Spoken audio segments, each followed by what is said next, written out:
What's up, guys, and welcome to episode 2 of Film for Thought. If you haven't watched episode 1, make sure you go back and watch it prior to watching this one. I'm your host, Ben, and let's get right into this week's episode. Taika Waititi's film Jojo Rabbit builds upon Hunt for the Wilderpeople in a more extreme manner.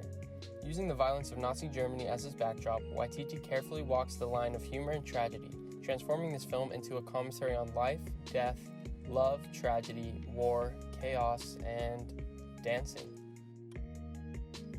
Just as Waititi's previous film did, Jojo Rabbit follows a young boy, and it focuses on his journey as a Nazi youth who is sent to training camp on how to become a Nazi, setting the scene for what seems to be a coming-of-age film while highlighting the terrors and ironic nature of the Nazi ideology. Waititi embeds his unique style of humor quite literally, as he himself plays Jojo's imaginary friend version of Hitler. Waititi, who is half Jewish himself, claims to never have studied any part of Hitler before portraying him, as he said he didn't want to give him the satisfaction. Many critics argue that the film is insensitive or portrays Nazis in a lighthearted way, but Waititi is much more clever than these people give him credit for. The entire purpose of the film is to show the illusion that Hitler's youth were tragically subject to in their perception of him. The film is a beautiful irony of childhood simplicity and sense of duty. Jojo's mom is a single mother who is raising him while rescuing Jews in an underground railroad-type situation. Jojo is completely oblivious to this and often gives monologues explaining how he will destroy all the Jews. One of my favorite motifs from this movie is that of shoes.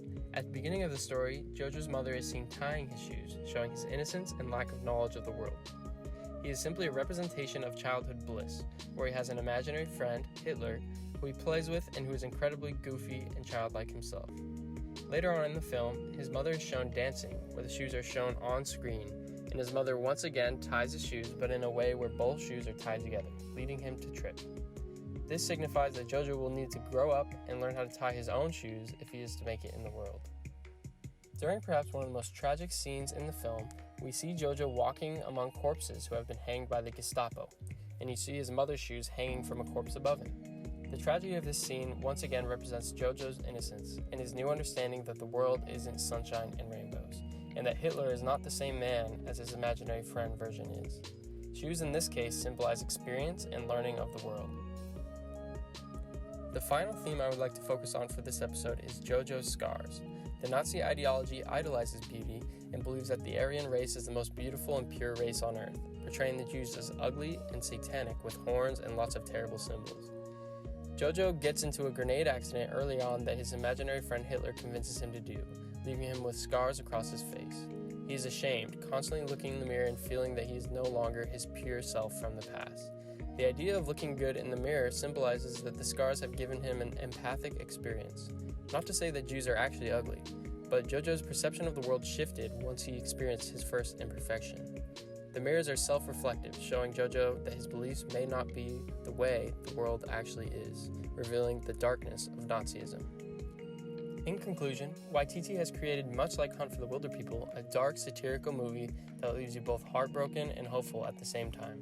At the end of the movie, Jojo and Elsa, the Jew who has been hiding in his basement, come out after the war has been over and begin to dance.